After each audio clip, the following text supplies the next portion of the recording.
Le Père Goriot, Honoré de Balzac, lu par Équilivre, livre audio.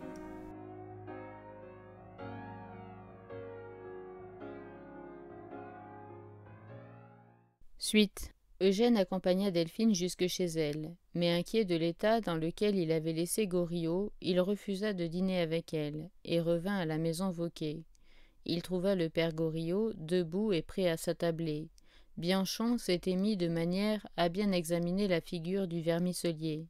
Quand il lui vit prendre son pain et le sentir pour juger de la farine avec laquelle il était fait, l'étudiant, ayant observé dans ce mouvement une absence totale de ce qu'on pourrait nommer la conscience de l'acte, fit un geste sinistre. « Viens donc près de moi, monsieur l'internat Cochin, » dit Eugène. Bianchon s'y transporta d'autant plus volontiers qu'il allait être près du vieux pensionnaire. « Qu'a-t-il » demanda Rastignac. « À moins que je ne me trompe, il est flambé. Il a dû se passer quelque chose d'extraordinaire en lui. Il me semble être sous le poids d'une apoplexie séreuse, imminente. Quoique le bas de la figure soit assez calme, les traits supérieurs du visage se tirent vers le front malgré lui. Vois. Puis les yeux sont dans l'état particulier qui dénote l'invasion du sérum dans le cerveau. Ne dirait-on pas qu'ils sont pleins d'une poussière fine? Demain matin, j'en saurai davantage. Y aurait-il quelque remède?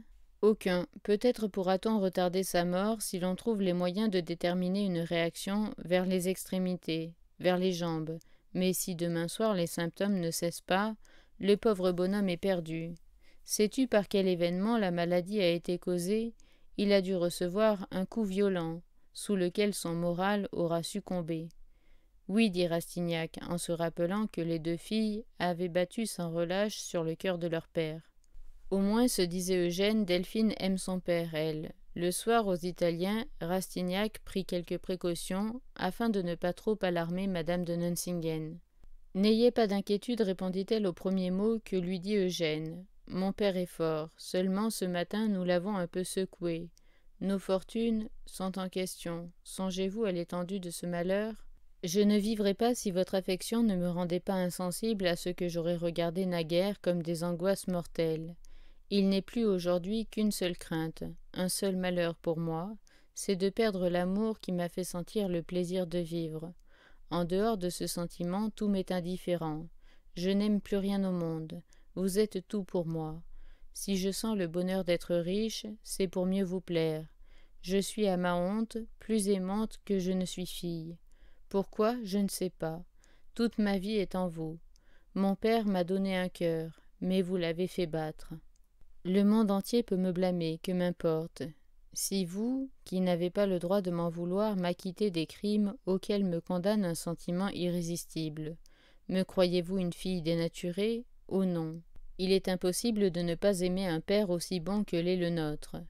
Pouvais-je empêcher qu'il ne vît enfin les suites naturelles de nos déplorables mariages? Pourquoi ne les a-t-il pas empêchées? N'était-ce pas à lui de réfléchir pour nous? Aujourd'hui, je le sais, il souffre autant que nous.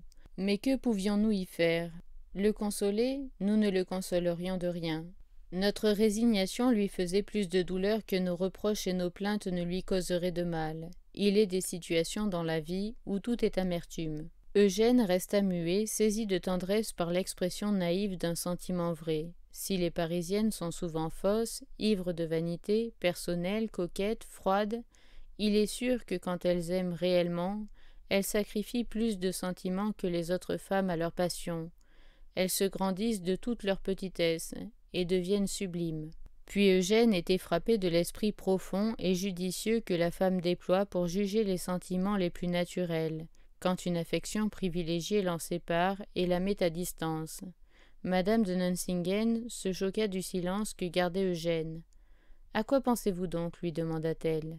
« J'écoute encore ce que vous m'avez dit. J'ai cru jusqu'ici vous aimer plus que vous ne m'aimiez. » Elle sourit et s'arma contre le plaisir qu'elle éprouva pour laisser la conversation dans les bornes imposées par les convenances. Elle n'avait jamais entendu les expressions vibrantes d'un amour jeune et sincère. Quelques mots de plus, elle ne serait plus contenue. « Eugène, dit-elle en changeant de conversation, vous ne savez donc pas ce qui se passe. Tout Paris sera demain chez madame de Beauséant. Les Rochefide et le marquis d'Adjuda se sont entendus pour ne rien ébruiter, mais le roi signe demain le contrat de mariage, et votre pauvre cousine ne sait rien encore. Elle ne pourra pas se dispenser de recevoir, et le marquis ne sera pas à son bal. On ne s'entretient que de cette aventure. Et le monde se rit d'une infamie, et il y trempe. Vous ne savez donc pas que madame de Beauséant en mourra ? Non, dit Delphine en souriant, vous ne connaissez pas ces sortes de femmes-là. Mais tout Paris viendra chez elle, et j'y serai. Je vous dois ce bonheur-là, pourtant. Mais, dit Rastignac, n'est-ce pas un de ces bruits absurdes comme on en fait tant courir à Paris ? Nous saurons la vérité demain. Eugène ne rentra pas à la maison Vauquer. Il ne put se résoudre à ne pas jouir de son nouvel appartement. Si la veille, il avait été forcé de quitter Delphine à 1 heure après minuit, ce fut Delphine qui le quitta vers 2 heures pour retourner chez elle. Il dormit le lendemain assez tard, attendit vers midi madame de Nuncingen qui vint déjeuner avec lui. Les jeunes gens sont si avides de ces jolis bonheurs qu'il avait presque oublié le père Goriot. Ce fut une longue fête pour lui que de s'habituer à chacune de ces élégantes choses qui lui appartenaient.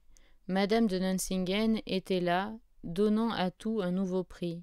Cependant, vers 4 heures, les deux amants pensèrent au père Goriot, en songeant au bonheur qu'ils se promettaient à venir demeurer dans cette maison.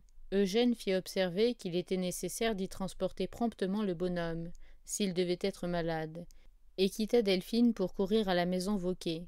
Ni le père Goriot, ni Bianchon n'étaient à table. « Eh bien, lui dit le peintre, le père Goriot est éclopé, Bianchon est là-haut près de lui. Le bonhomme a vu l'une de ses filles, la comtesse de Restorama.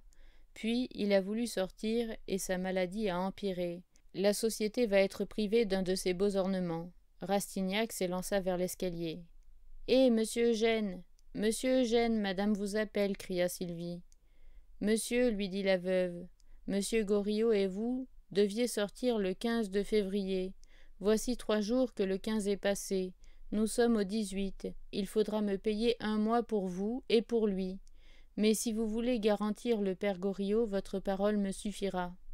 Pourquoi, n'avez-vous pas confiance ? Confiance ? Si le bonhomme n'avait plus sa tête et mourait, ses filles ne me donneraient pas 1 liard, et toute sa défroque ne vaut pas 10 francs. Il a emporté ce matin ses derniers couverts, je ne sais pourquoi. Il s'était mis en jeune homme. Dieu me pardonne, je crois qu'il avait du rouge.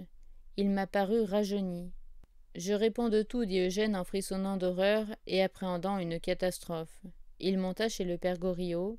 Le vieillard gisait sur son lit, et Bianchon était auprès de lui. « Bonjour, père, lui dit Eugène.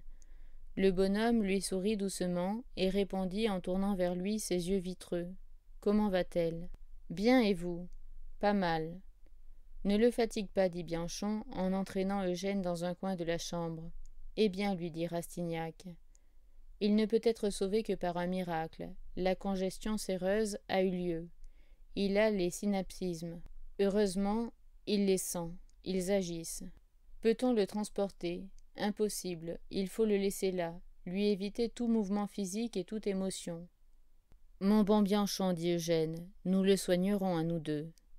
J'ai déjà fait venir le médecin en chef de mon hôpital.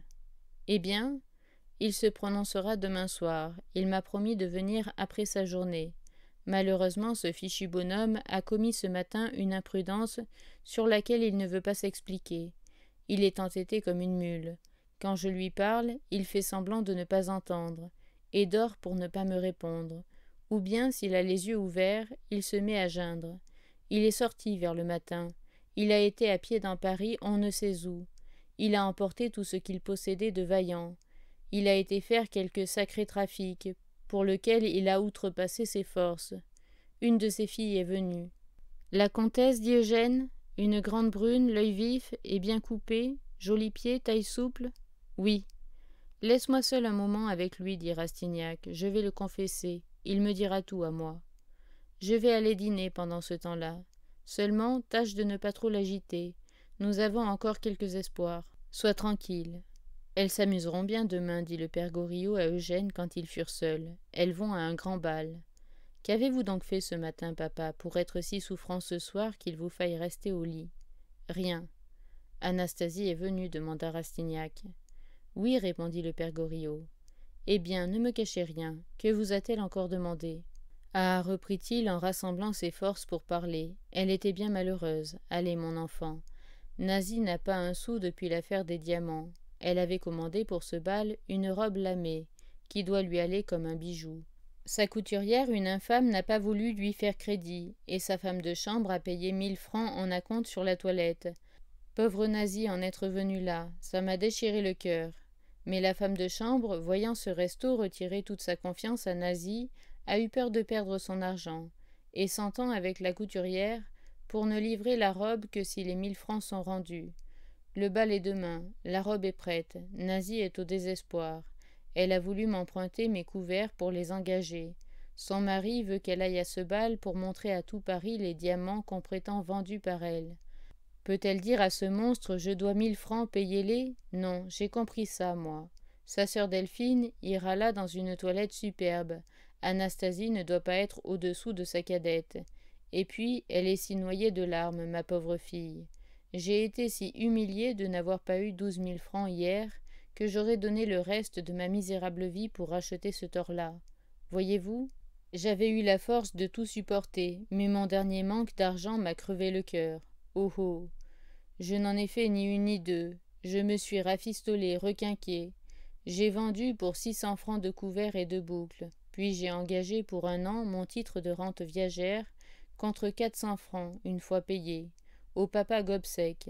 Bah, je mangerai du pain, ça me suffisait quand j'étais jeune, ça peut encore aller.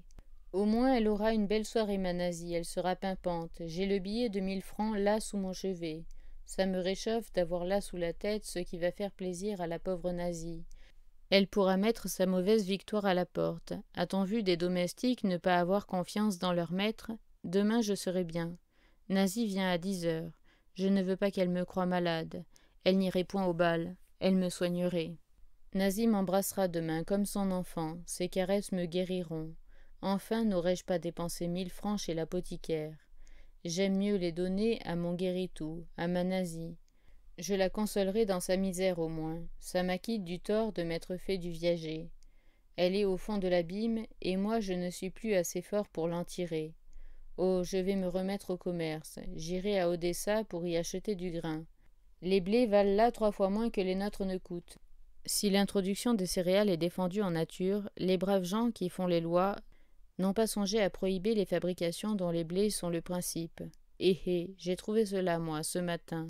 Il y a de beaux coups à faire dans les amidons. Il est fou, se dit Eugène en regardant le vieillard. Allons, restez en repos, ne parlez pas.